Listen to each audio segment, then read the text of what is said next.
it's really challenging, and I feel bad I remember being a first-time home buyer, and I was in the business to some extent, and it was still overwhelming to me. Yeah. There's a lot of components that happen with it, right? There's a lot. And I would say, that is to bring it back to my buyer's consultation. Whenever we are, speaking to buyers, those are some of the things that we talk about. We talk about appreciation and time in the market. We talk about having the freedom to be able to do what you want to your home. Yep. We talk about, the tax advantages, how it's a form of forced savings. We talk about the way that you can leverage this now as an asset later on in the future to multiply or to keep it even as a safe haven. I can't tell you how many people that I've spoken to, and that I'm like, they're like, oh my gosh, what do I do in this situation? I'm glad that you're speaking to me. Before you get into a position of desperation or anything like that, let's look at your options. Do you have the ability to get an equity line to hold you off for a little bit?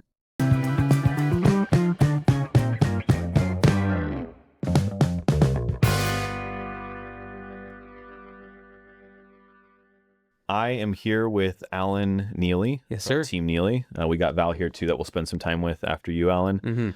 Thank you for coming in and joining us. Yeah, thanks for Appreciate having me, man. Love this place. Yeah, we go back quite a ways, right? Absolutely, man. When do we meet each other? Yeah, we go back to our banking days, man. Even before, we got into real estate realistically. And I was thinking about that this morning. I was like, yeah, how long have I known and have worked with Matt? Do you know the year that we met? Yeah, it was like 2008, 2009. Yeah. And so we were both working in Seal Beach at a bank over there. And of course the economy was a very different place at that time. But you were kind of on your own path, but we were both in the same position. And at the end of the day, we kind of reconvened, years later into where we are now in real estate. Yeah, that was Wells Fargo, right? Yes, sir. So that was, was that 17 years ago now? Yeah, because it's 2005 and that was 2008-9. So yeah. Yeah, and we worked together obviously, and you guys have trusted us with a lot of your clients, and we're grateful for that. And I would say beyond business, we've become really great friends. Absolutely, and man. Someone that I can lean on and chat to through different things that I'm going through in life. And it's been a real pleasure having you and Val as friends. So we're grateful for the relationship and the partnership. As they say, this business is all about relationships. Absolutely. And it's fun to look back. I just actually left a coffee meeting with Penny McCann, the first agent that ever gave me a shot in business. Kidding? I walked into her open house in 2015 without any business cards, introduced myself, and to this day, that's a decade later that we're still doing business together and catching up. So that's awesome, man. Yeah, the relationships mean a lot. So happy to have you here. We were talking a little bit about what we could cover today, and I wanted to just start by getting an understanding of kind of what you and Val do different than most agents. And for me, it really comes down to how you treat your clients and the lengths that you go to for your clients, both buyers and sellers. So maybe you could take a few minutes to speak to, what you think differentiates you guys from every other real estate agent out there in the marketplace. Yeah, I can do that. So when it comes to the way that we view our clients, I think that's where the biggest difference is.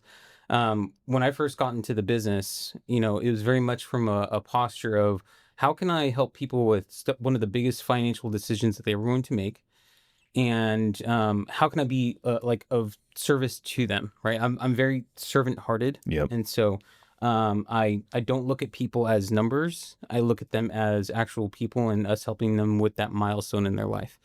So when I was in banking, one of the biggest things that I would do, it's not like I was, a terrible employee or anything like that. I was obviously there for, close to 10 years, but I remember the last few years I was itching and wanting to do something, a little bit different, right? Something that was a little bit more closer to people. I loved helping people out, so I did great at that in banking.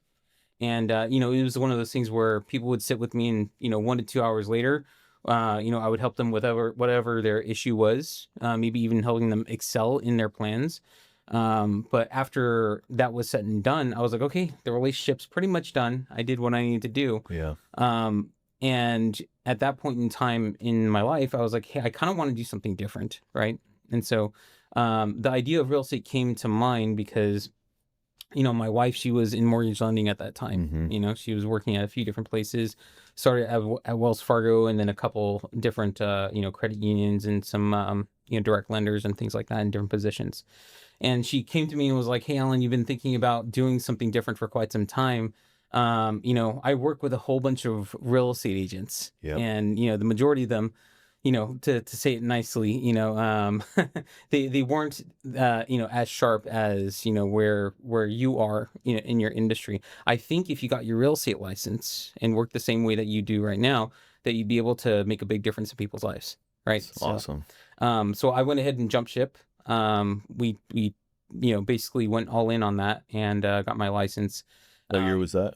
That was in 2014. Okay. Yeah. And so when I left, my biggest thing was, of course, I wanted to come from a customer service perspective. How can I help these people? But a lot of it also was brand new territory for me, So yeah, I had some background in banking, finance, even some lending. But this whole new idea of real estate sales contracts was new to me. Yep. So when you pose that question of like, how am I different? I think where I came from is a different place than where most real estate agents come from. And I don't view people as numbers, although this is a numbers business. Sure. But I look at people and I say, how can I serve them to the best possible manner to drive the results that are going to give them what they want, Yep. right? And also by being realistic too. I'll be honest almost to a fault, to a point where they're, like if you were to talk to many different agents, they're like, why did you say that and give up that sale or that listing or anything like that? And to me, I was like, because I'm not going to be able to service them with 100% honesty and integrity if I were to do that and show that contract to Right. them, so I think the biggest difference between us and many other agents, not to say that other agents don't operate at a hard service, but that is definitely something that we put at the forefront of what we do. Yeah. And to try to go above and beyond to say, you know what, if there's something that is blocking us from operating at 100%, how can we create a solution to that? Yep. So there are many times that we've gone way out of our way that most agents would not even think about doing, or they'd be like, no, I'm not even going to try that. Right. Painting a whole house? Nope, we're not going to do that. Yep. Putting up some backsplash? Nope, not going to do that. Yep. But we would, Yeah. we've done that several times in our past. Yeah, and I think it shows because from what I know about your business, it's not like you're out paying for advertising and marketing and Zillow, and Yeah. I mean, from what I know, and you can correct me if I'm wrong, your business has grown organically through your network and referrals because you treat people right, you do the right thing. Yeah. You help the same people over and over again because they come back to you, and I've seen that myself in the borrowers that we've helped for you on the financing side. We work with the same client more than once because they trust you so much, and so Right. it just speaks volumes to how you and Val treat your clients and the way that you approach the business. What company did you start with in the business? It's a funny question. So I actually started off at Realty One Group. Okay. I was there for a few months when I realized they didn't necessarily have the support and the training that I was looking for. And then after a few months of that, someone, another agent that I met, recommended me to go to Keller Williams and join a mentorship program over there. And so I did.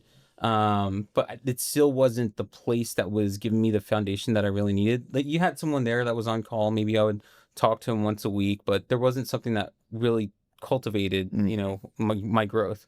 Not until, I was introduced to First Team Real Estate. Someone, reached out to me. We had a long interview. It took actually about half a day as we were so caught up in conversation.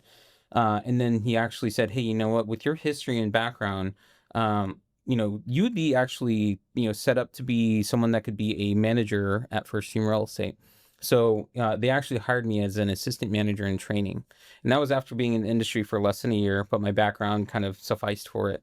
And so after I did that for a couple of months, I realized, wow, a lot of these newer agents that are out there that are in this company, they actually know much more than I do because they went through proper training, right? Through those proper channels and protocols.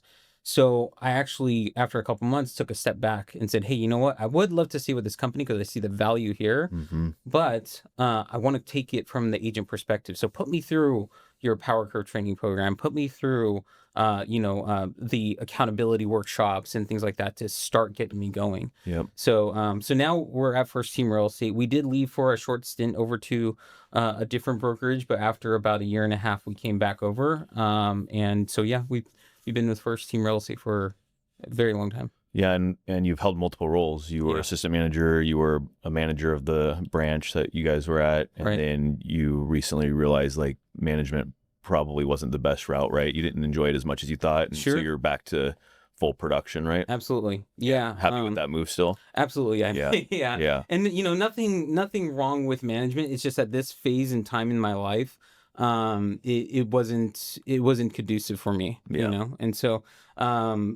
when I came back to First Team Real Estate, they did hire me as the assistant manager of the Irvine office. And my objective there was to become the branch manager. And so after being assistant manager for a little over a year, they went ahead and moved the branch manager that was been there for, almost 3 decades, into a different position that I think totally fits, his bill. And then I went into that position as the branch office manager of the Irvine office. Amazing. Yeah. You've done a great job there in the 10 years that you've been at it. What is there an area that you guys focus on?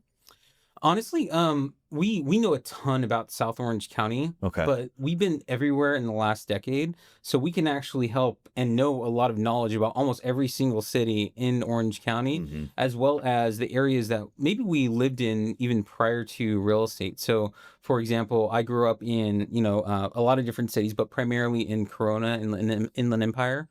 And so I have over a decade's worth of city and area knowledge in areas outside of Orange County. Right. And then Valerie, she was born and raised in LA County too.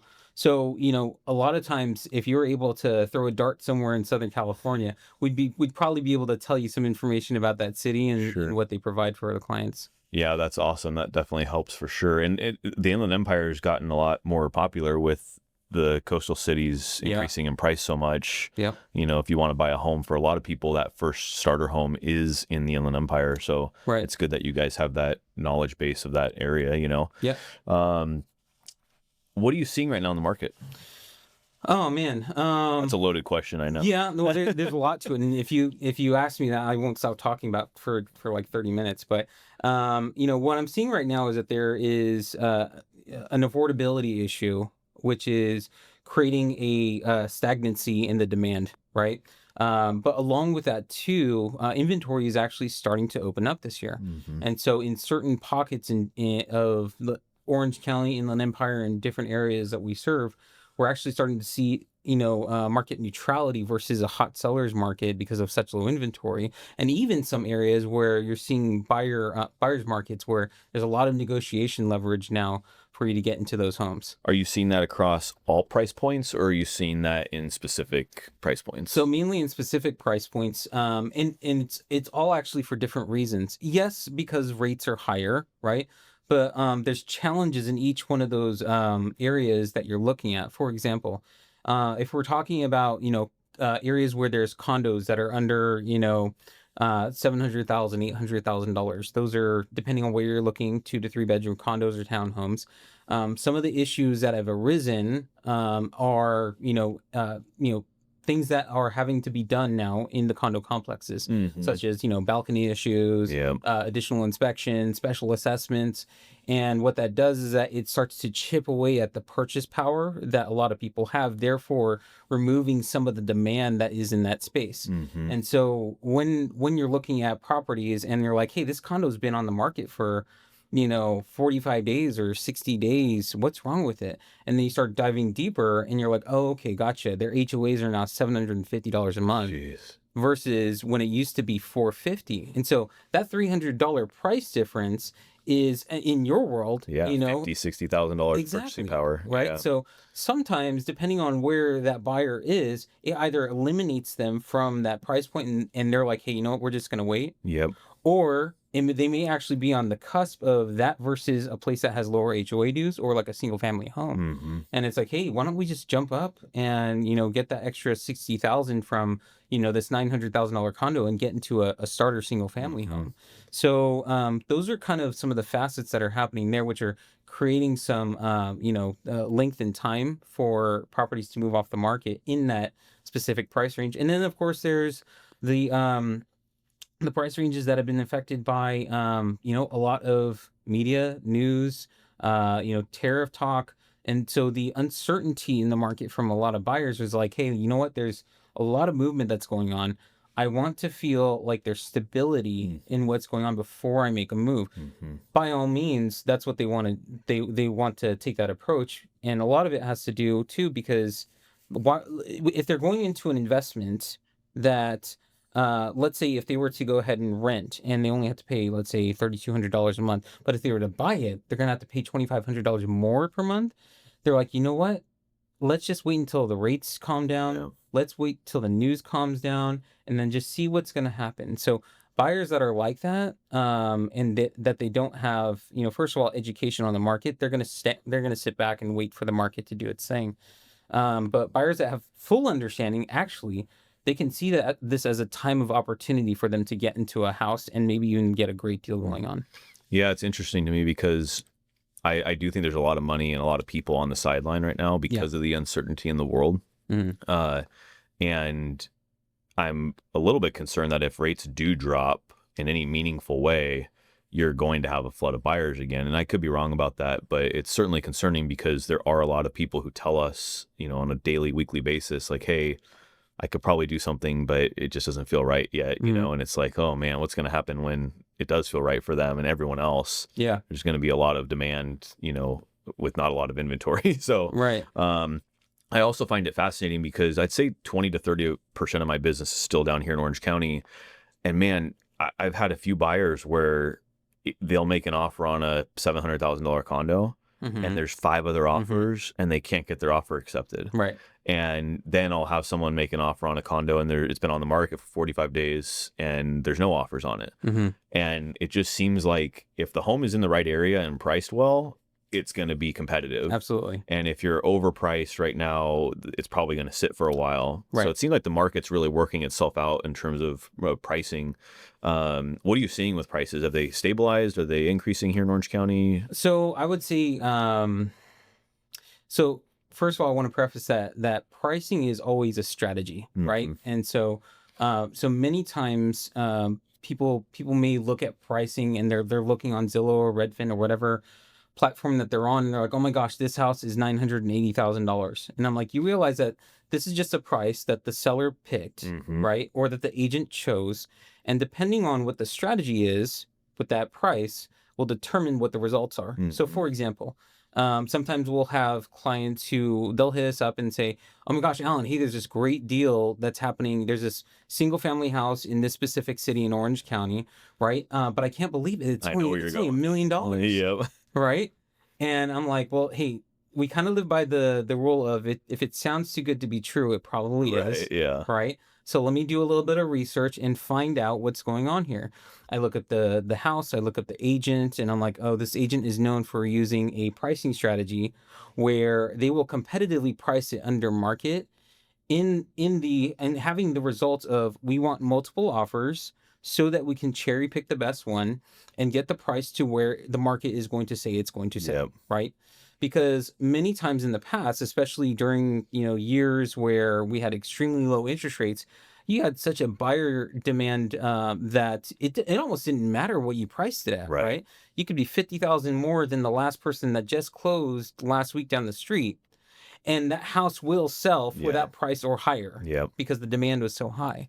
But right now, pricing strategies are extremely important. So even if you price at where the last property sold, it may sit there for a little while. Right. And so many times what Val and I do with our pricing strategy is we look at the market, of course, and say, hey, what does buyer demand look like? How long does it take for homes to get into pending status? What's the condition of the property? Where's it located at? Is there anything on that property that would hinder it from getting into contract sooner than later? Because what our job is to try and attract as many buyers to that property as possible, Yeah. right?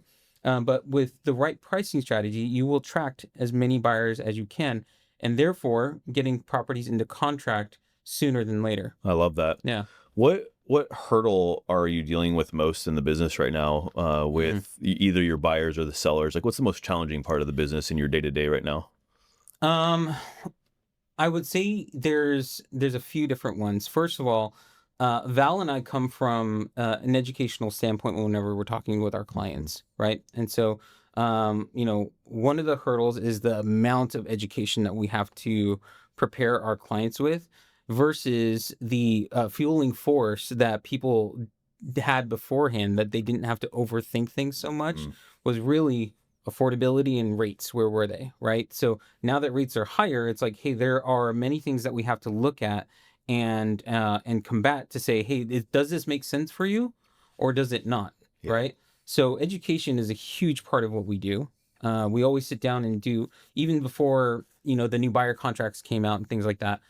We did buyer consultations beforehand, just how people did listing presentations beforehand. We've always done that, and the biggest reason why is because real estate is a long-term investment, and many times in our own experience, even when we bought our first home, we weren't educated in the way that we felt like we should have been, and Yep. so that was something that we always upheld, so that our clients would therefore be able to make their own decisions when the time came around.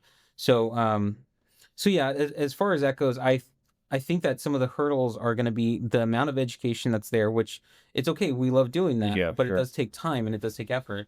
Um, and then number two is the difficulties in the market where with sellers. So for example, there's the sellers that are unrealistic, right? Hmm. Anytime that you speak to the certain person, hey, the neighbor down the street sold their house for 1.4 million. Okay, I want to sell mine for $200,000 more. Yeah. Why? Because it's on this corner and it has a shed in the back. I don't care about the Everyone shed. thinks their house is Yeah, worth more than it is. Yeah. absolutely, right? Yeah. It's and I get it. Like, some people it's their castle, right? Yep. And I understand, but the market is really what dictates, Sure. the value of the property. Yep. A home is only worth what someone is willing to pay for it. Yeah. So what I'm hearing is like managing expectations is really challenging in this market Totally. with buyers and with That's a sellers. good way to sum it up. Yeah. Yeah, yeah, it makes sense. I mean, I would say it's the same thing on our end is managing expectations. Somebody wants a specific payment. It's like, it's just not where payments are these days, Right. right? It's not where things are at. So it Right. makes it challenging. I do think right now, one thing that's not being talked about enough is the tax advantage of buying a home. Yes. When rates were at 3%, there was no tax advantage. Yeah. The standard deduction exceeded the mortgage interest and the taxes that you could deduct, right? Mm, But now with rates at 6.5%, 7%, or wherever you get a rate on a $700,000 loan, hmm you're talking about a ton of interest in that first year, maybe up Yep. to $50,000 of interest, maybe $10,000 of property hmm taxes. You've got a $60,000 deduction versus the standard deduction of 13 or 14,000 for a single Yep. individual and about 30,000 for a married couple, right? Yep. So if you're an individual making 150, 200 grand a year, I mean, this could literally be saving you hundreds of dollars a month on your taxes, 500, Absolutely. $200, $300, $400, $500 a month. Right. And a lot of buyers aren't factoring that into their budget. Yep. And so it's important both on your end and our end to be educating more about the education, right? There's so much to Right. go over. Yep. But man, this can really make an impact on if somebody feels ready to purchase or not. Totally. They're off by 100 or 200 bucks in their payment budget. We just look at the tax savings and now all of a sudden it makes It sense, makes right? sense. Right. So there's a lot of little nuances like that, and they don't teach this stuff in school, man. They don't. They don't. It's like, and it's intentional, I Yeah. think. But it's really challenging, and I feel bad for. I remember being a first time home buyer, Yeah. and I was in the business to Yeah. some extent, and it was still overwhelming too. Yeah. Yeah. Um, There's a lot of components that happen with it, right? there's a lot. And I would say, that is the to bring it back to my buyer's consultation. Whenever we are, speaking to buyers, those are some of the things that we talk about. Mhm. We talk about appreciation and time in the market. We talk about having the freedom to be able to do what you want to your home. Yep. We talk about, the tax advantages. How it's a form of forced savings. We talk about the way that you can leverage this now as an asset later on in the future to multiply or to keep it even as a safe haven. I can't tell you how many people that I've spoken to, and that I'm like, they're like, oh my gosh, what do I do in this situation? I'm glad that you're speaking to me. Before you get into a position of desperation or anything like that, let's look at your options. Do you have the ability to get an equity line to hold you off for a little bit? Right? Yep. Oh my gosh, I didn't even think about that. Yeah. Does your mom need to sell your house right now, or can she hold it off for a little bit of time when the market is a little bit more conducive for the results that you guys want? Yep. So knowing the options is going to be super critical. But yeah, like that is one of the things that we go over with our client is the pros to owning a home, Yeah. right? And one of them is definitely tax advantages, and people they overlook that all the time, Yeah.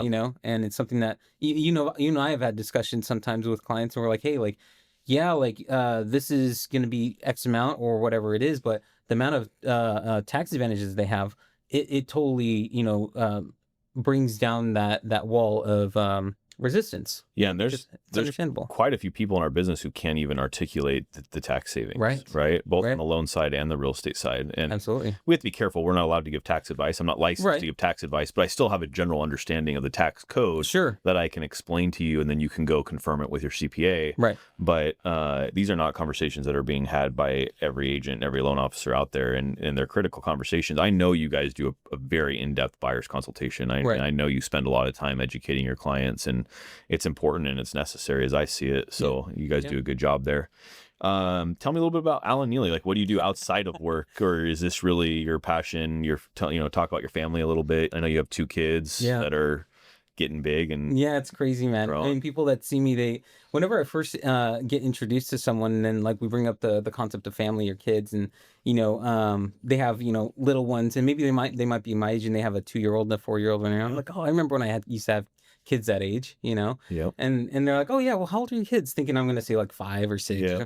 I'm like, oh, 19 and 16. One's gonna be 20 at the end of this year, and the other one's gonna be 17. So I'm kind of mind blown as far as how quickly time has passed. Goes by fast. But kids are a great indicator to help you remember that. What I would say on the personal side, gosh, real estate really is, one of the biggest parts of my life right now, but there are many components to Allen Neeley. And one of the biggest things is how I can be of service to people, even outside of real estate, whether it be through the church or someone who has a flat tire or whatever it is. Like, I go by, by faith and a code that, for me, I always go by the code of, treat people the way that you want to be treated, right? The golden rule. If I'm stuck on the side of the road and I feel hopeless because my tire blew out and no one was there to help me, what I want someone to go out of their way to say, hey, I see someone in need, and can I go ahead and do that, right? And so that's one of those things where, that's a part of me. It's ingrained in me, and I try to ingrain that in my kids, so my family is a huge part of my life. And so being able to try to help set them up so that maybe things aren't as difficult as I had in the childhood, and same thing with, my wife, is something that is super critical for us, right? Yeah. And so one of the biggest reasons why we also got into real estate too, we wanted a better life for our family, better opportunity. Real estate was able to go ahead and give that. But in the midst of that, we weren't soaked into just trying to make as much money as possible. It was, hey, this affords me the time and the freedom to be able to spend time and see my kids do fencing practice, go see my son do his singing lessons or ballroom lessons, or whatever type of training that they're in, to start seeing them develop as people, to enhance their gifts and the things that they have bestowed upon them in their life, and to fuel that fire so that they can be as great as they can be. While still keeping a balance of trying to have them appreciate that too, right? Because if you give someone everything, then all of a sudden it's like, okay, well, they don't have it in their mindset that they had to work hard for it, right? So, so my kids are a big part. Real estate's a big part. Helping other people is a big part. On the more like personal side, trying to get back into working out. So getting back to my healthier side is it's a fight because of time constraints and stuff like that, but being back into real estate sales full time is definitely started to help me back to try to focus on my health a little bit more. But yeah, those are some of the bigger components, Yeah. I love that. And we think about anything else that we wanted to touch on today. Anything that you wanted to cover? I mean, nothing that really comes to mind outside of, in our talks and on our relationship, Matt, I know that we've been able to help a lot of people, a lot of families. I think this is a very, very meaningful career, both on the mortgage lending side and also on the real estate sales side. When we work with very intentional people, right? When those components are there, it's a joy to work with someone that knows what they're doing. Yeah. And all of a sudden your walls get to come down because you get to trust the other side rather than always being on such a high alert. Sure. Sometimes that part of the business, a lot of people don't understand. And working with professionals is that care for your clients just as much as you care for them makes all the difference. Man, I couldn't have said it better myself. The barrier to entry on both your side and my side is extremely low for what is the largest purchase of people's lives. Right. It's mind-boggling to me, like how easy it is to get licensed to sell a home or get licensed to provide a mortgage. And I mean, I see a lot of things from other people in the business that's just like, man, I can't believe this, but there's a lot of good people in the business also that do things the right way and that operate in integrity and that serve their clients well, just like we attempt to do day in and day out. But man, there's certainly some bad actors that give us a bad name too. That is one of the things that I wanted to try to dispel when I'm in real estate, because they've done surveys and things like that of, where are real estate agents ranking? And I don't want to say where we were ranked at, but we were pretty low on the totem pole. Up there with Congress and car salesmen. I'm not even going to say the word that I was thinking about. But they've done surveys where it's like, well, why is it that, real estate agents kind of get a bad rap, and how are we going to differentiate ourselves from that, And a lot of it has to do from the ability for people to understand how much you care for them and what this means to them. They might be selling their childhood home that they've had for 40 years and they have so much emotional attachment to it, right? And I'm like, I get it. I get it. Let's talk about what the end game is, what the plan is, but what we're going to tread with respect, and we're going to maneuver around how can we enhance this experience as much as possible, because there's both a logical and emotional side to this, right? So being able to understand both sides of the logistics of, here's just the numbers and here's the process, that's great. But let's talk about the emotional part of it too, that comes into play. I think a lot of agents, and also loan officers miss that part. And to kind of wrap this around to where you were talking about, this is a relationship business, right? When I used to be a manager, that was the number one thing I would always tell people. In most of my trainings, I would start off with that and say, hey, this is a relationship business. We're here to build relationships, right?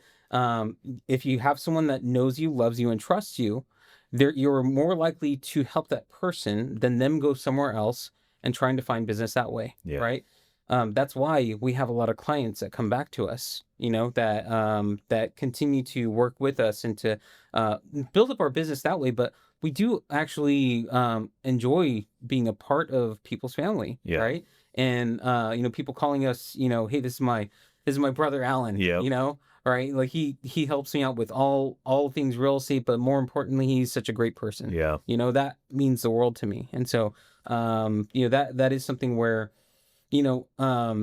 many agents can get, so focused in on how to make money, in the business. And there's nothing wrong with that. Money is a tool that can be used for great things. But a big part of it is relationships. Yeah, and the money tends to come when you do the right thing and treat people well. And sometimes that means telling people that it doesn't make sense to buy a home or it doesn't make sense to sell your home.